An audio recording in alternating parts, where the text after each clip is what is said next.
किसी एक माता ने सीहोर आश्रम पर एक मैसेज भेजा और उस मैसेज में लिखकर भेजा कि गुरुजी से पूछना, हम भी तो पति की इतना मानते हैं, पति का सम्मान करते हैं, पति को आदर देते हैं, तो हम भी सावित्री की गिनती में। सीहोर से मैसेज आया कि गुरुजी वो ऐसा ऐसा पूछा गया है, आप बताओ क्या कहना है। हमने कहा कह दो, जब बट सावित्री आती है तभी तुम पति को प्रणाम करती हो, जब दिवाली आती है तब पति को प्रणाम करती हो, जब करवा चौथ आती है तभी चलनी में मुंह देखती हो, बाकी के समय तो तुम जूड़ा बांध के ऐसी बोलती हो कि पति थर थर कांपता है।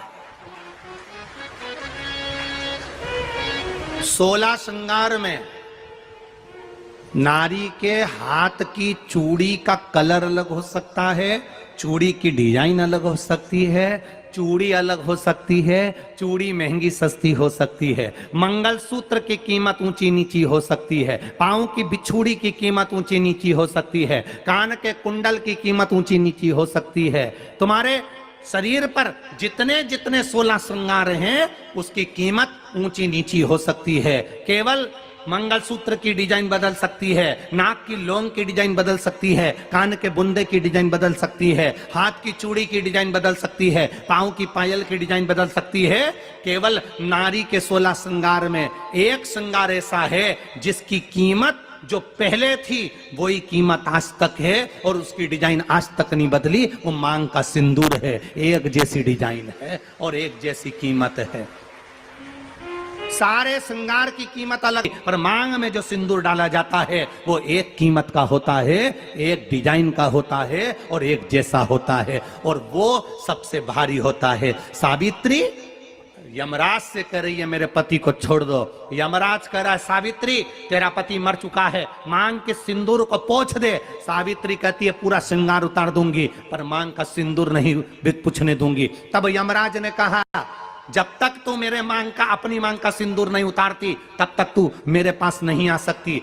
भगवान यमराज से सावित्री ने कह दिया मैं भी तुझे वचन देती हूं यमराज, मेरी मांग में जब तक सिंदूर है, जैसे सीता ने लाइन, लक्ष्मण जी ने लाइन खींच दी थी और सीता पार नहीं जा सकती थी, मैं भी तुझे वचन देती हूं जब तक नारी की मांग में सिंदूर है तब तक तू उसके पति को उसके सामने लेकर नहीं जा सकता। यह भी मैं तुझे कह देती हूं। यमराज भैंसे पर सवार होकर सत्यवान को लेकर जा रहा था, सावित्री से वचन पर वचन चल रहे थे, पेड़ के पेड़ के नीचे छोड़कर आए। क्या चाहिए तुझको, क्या चाहिए तुझको, क्या दूं मैं तुझको,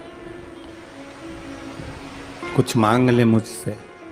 सावित्री कहती है क्या दोगे आप, मेरे पति के प्राण दे दो बस वापिस, और कुछ नहीं चाहिए। यमराज यमलोक में प्रवेश करने लगा। मांग के सिंदूर में से थोड़ा सा सिंदूर सावित्री ने केवल हाथ में लेकर अपनी बिंदी पर जो लगाया, सत्यवान को लेकर यमराज अंदर नहीं जा पाया। बाहर खड़े होकर कहता है मांग ले, मैं तुझे एक वचन नहीं, तू बोले तो मैं 2 वचन दे देता हूं, तू बोले तो मैं 3 वचन दे देता हूं, तू मांग क्या चाहिए। तब सावित्री ने कहा देना चाहते हो, हाँ।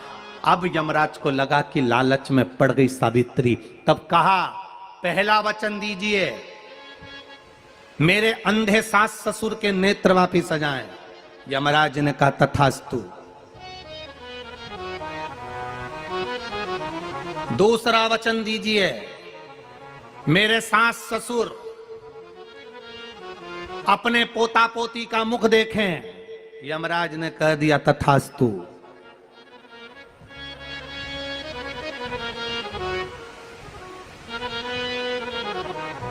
जाओ। यमराज जाने लगे, फिर आग जलने लगी, कहने लगे अब मैं अंदर क्यों नहीं जा पा रहा हूं। सावित्री कहती है तुमने वर दिया है मेरे सास ससुर पोता पोती का मुख देखें, उनके बेटे को तुम ले जाओगे तो पोता पोती कहां से होगा, छोड़कर जाओ। सावित्री है, पति को वापिस लेकर आ गए।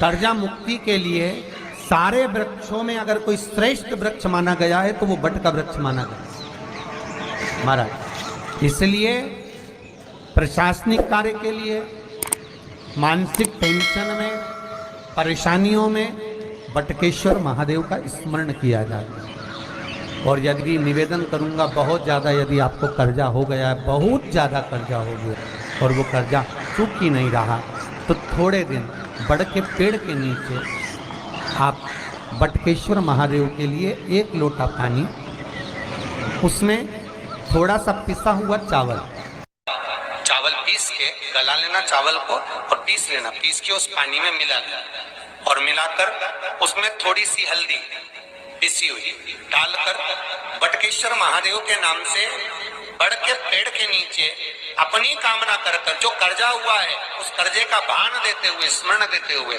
छोड़ दीजिए। महाराज 2 या 3 सोमवार एक ही जगह पर करना, 3 सोमवार बाद वहीं से बड़ के पेड़ की थोड़ी सी जड़ उठा लाना और उस जड़ को एक कोई धागे में बांधकर या तो अपनी गले में डाल लो या अपनी जेब में पटक लो, उसको थोड़े दिन पटक कर रखना, लगभग 2 से 3 महीना पटक कर रखो। वो जड़ जैसे बड़ का पेड़ विस्तार होता है, पानी गिरे ना गिरे, जल वृष्टि हो ना हो, गर्मी पड़े ना पड़े, उसको कोई फर्क नहीं पड़ता। बड़ का वृक्ष आप रूप फैलता जाता, उसकी जड़ें अपने आप प्रबल होती है। उसी तरह ये बटकेश्वर महादेव कहीं से भी अगर जड़ आपके पास में रखी है 1 महीना, 2 महीना, 3 महीना तक, तो ये जड़ अपने आप लक्ष्मी को पकड़कर खींच कर लाती है और कर्जे से मुक्त कर देती है। Batkeshwar Mahadev counting centre